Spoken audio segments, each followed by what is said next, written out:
This is Taiwan, a heavily disputed territory off the coast of mainland China that is home to 23.5 million people and some of the most important industrial centres in the world. Don't worry, this is not yet another video about Chinese and Taiwanese hostilities and how it could be the catalyst for a major war between global superpowers. It's instead about a trend that, while not as attention-grabbing, could be just as devastating for most of the world. Taiwan today is the second richest major economy in Asia, following only just behind Japan, which it should overtake in the next few years if current trends continue. It is clearly an advanced economy after making the transition from a poor agrarian makeshift settlement and a military dictatorship that only officially ended 35 years ago. Taiwan's story of transitioning from an agrarian economy to a low-cost manufacturing centre, and then finally on to becoming an advanced centre of world-leading industries is not unique. Other countries in the region followed very similar paths in the last decades of the 20th century. South Korea, Singapore, Japan, even certain regions within mainland China, all became what economists would broadly call advanced or developed economies. Taiwan is interesting because it really was one of the last major economies to make that jump. And today, more and more of the fast-growing economies from around the world are struggling to make the transition from a developing economy to an advanced economy. There are even examples like Brazil that arguably became the first country ever to go from being an advanced economy back to being a developing economy. Outside of unique situations like this one, the general trend is that less and less countries are making that final step to become fully fledged advanced economies and are getting stuck dealing with endless problems in the developing stage. Already this year, we have reasons as to why rich countries are rich and poor countries are poor, but one of the biggest ones is an economic process known as brain drain, which has the potential to solidify countries' positions in the global economy and make it almost impossible for anybody else to join the ranks of the 30 or so existing advanced economies. So, what is brain drain and why is it getting worse? How is brain drain making rich countries richer and poor countries poorer? And finally, is there any way for the developing countries to stop this from happening?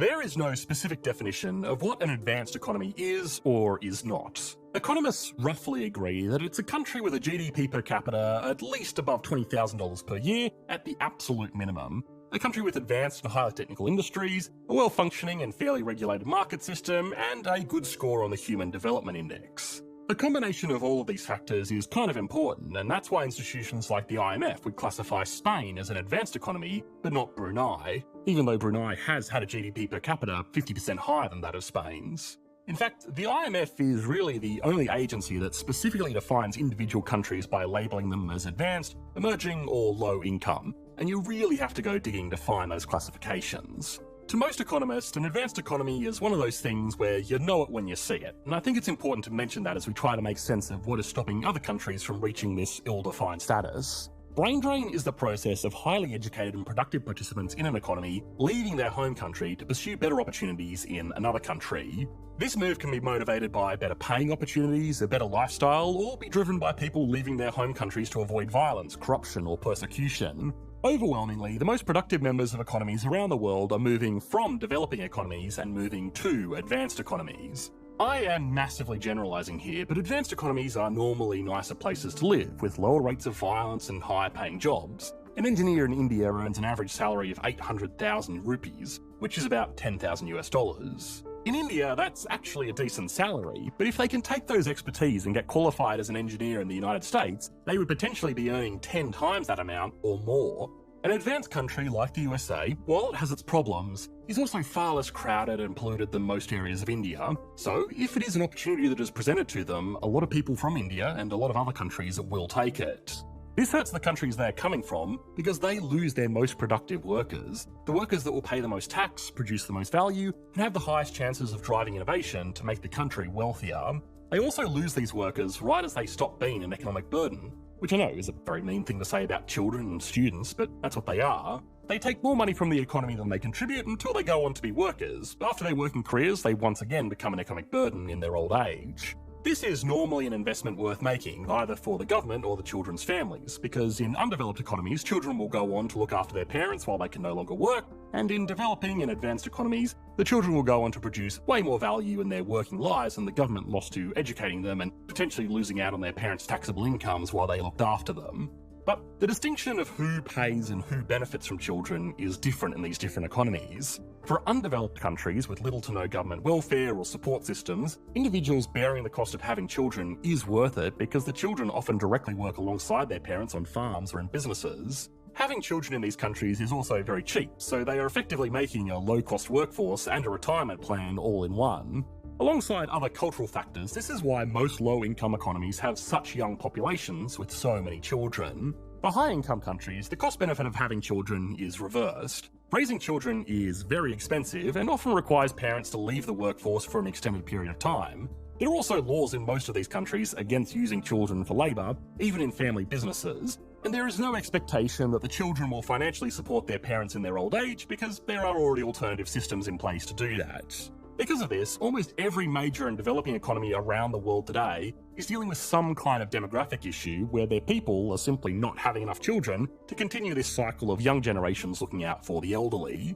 If a majority of people get too old to work, it will put a significant strain on the few young people who still can, either directly as more and more of the workforce gets dedicated to looking after the elderly, or indirectly as young workers are forced to pay high taxes to cover the costs of looking after an ageing population. This is already happening. The labour force participation rate in most countries is already falling as people are opting out of the workforce earlier than what economists assume.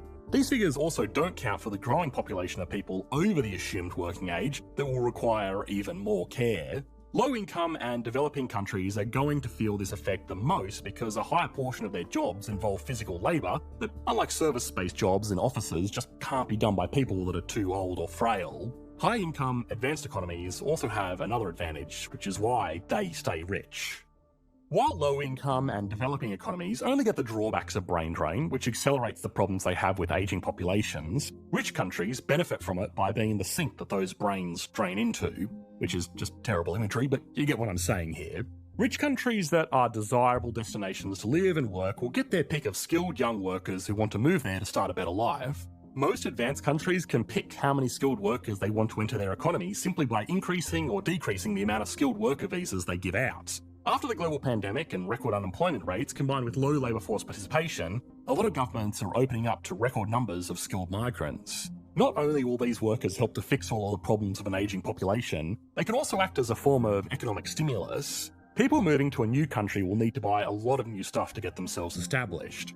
New cars, new furniture, new phones and internet plans, and of course, a new house and everything that comes with it. Whether they are renting or buying, a skilled migrant will be bringing money from their home country into the host country to stimulate the domestic economy. One area where this is most apparent is in schooling. One of the primary paths to residency for most people moving from a low-income or developing economy into an advanced economy is through student visa programs. People that have completed a university degree in a developed country are more likely to be successful if they apply for a working visa after they graduate, because the host country will recognise their degree and be confident of the applicant's language skills and ability to be productive enough to at least pass university exams and assignments. University degrees in most schools in advanced economies are significantly more expensive for international students because there are no government pricing controls combined with lots of demand, so those students provide a great source of revenue to these centres of education. This is not without its problems. In my own home country of Australia, education is one of the largest exports we have. We receive more money from abroad to pay for university fees than we do for petroleum or natural gas. Because this is so lucrative, there has been a trend to make sure that international students get what they pay for no matter what, which is a university degree. This has caused multiple scandals where professors were pressured into passing poorly performing international students just to make sure that the university kept a good reputation for more international students in the future. This is not a problem by any means unique to Australia either, and universities around the world are going to struggle to balance the temptation of easy money from international students and their families, who are willing to pay almost anything for a free stepping stone into a life in an advanced economy, and academic integrity. International students also take the places of local students who might have wanted to attend a university but missed out because their grades weren't high enough to compete with their local cohort, as well as students from other countries. This wouldn't be such a big problem if it was totally fair, because nobody is owed a place in these schools. And if local students don't meet the standards of enrolment, they shouldn't be let in just because they were born in the same country the university operates in. But again, there have been multiple instances where international students that do make the cut arrive for their first semesters with little to no language skills and questionable academic performance. If students have been let in from abroad at the expense of local students just because they pay more money, then that is obviously a problem. These significant small-scale issues aside though, if we look at this process from a macroeconomic perspective, it's almost the perfect way to introduce skilled labour into an economy. The country receiving international students gets direct stimulus from abroad, which funds their research institutions. It also gets stimulus as those students need to pay for their everyday living expenses like housing, food and entertainment.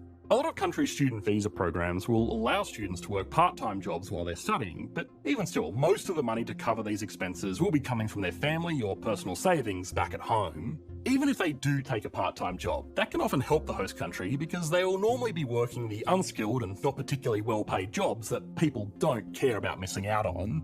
As soon as they graduate from university, if they then enter the workforce in the host country, they are starting out literally at the very beginning of their careers, so they are maximising the time that they can add value and pay taxes to a country that did not have to support them while they were children. This also ensures that advanced economies get the best and brightest workers to progress innovation to make sure that their industries are more advanced and competitive than any alternatives that come from developing economies that lose their most promising innovators. So if this is such a problem that is already stifling the growth of dozens of countries around the world, how can economists stop it? The simple fact is that advanced economies are almost always going to be more desirable places to live and work than developing economies. Not only because they offer higher incomes to workers, but also because they generally have lower levels of corruption, crime and pollution, while also having better access to healthcare, education and other public utilities. Again, of course, this is a generalisation. There are examples of certain developing economies that beat out certain advanced economies in these factors, but it generally holds true, and that's the first thing that can be done to at least slow brain drain. People will be less likely to move abroad if living conditions at home are good, so making sure a developing country is a good place to live is a very important factor in determining whether or not it'll make it to become an advanced economy. Of course, getting rid of pollution, crime and corruption while providing better public services is much easier said than done, but it does highlight the importance of people, even in macroeconomics, where the focus tends to be on big industries and trade deals. The other more direct approach countries can take is to invest heavily into industries that have the potential to make them advanced economies. South Korea, Japan and Taiwan, some of the most successful economies of the last 5 decades, all got started with strong government programs designed to build out world-leading technical industries in the country. This is distinct from low-cost manufacturing in places like China or India, and even from services in places like the Philippines. These are industries that are controlled by the greatest innovators, not the lowest bidders. Japan still designs and manufactures a lot of the world's most advanced electronic devices. South Korea is home to dozens of globally competitive companies, and by now I'm sure that you're all aware of just how important Taiwan's industries are to the global economy. Investment in these industries often involves paying lots of money to people so that they move to less desirable countries and provide their expertise for long enough to get the industry off the ground. It's also a risky endeavour with no guarantees of success, and it could just as easily take up a lot of government money that could have been spent on providing public services and getting rid of crime, corruption, pollution and all of the other things that made people want to look abroad for a better life to begin with.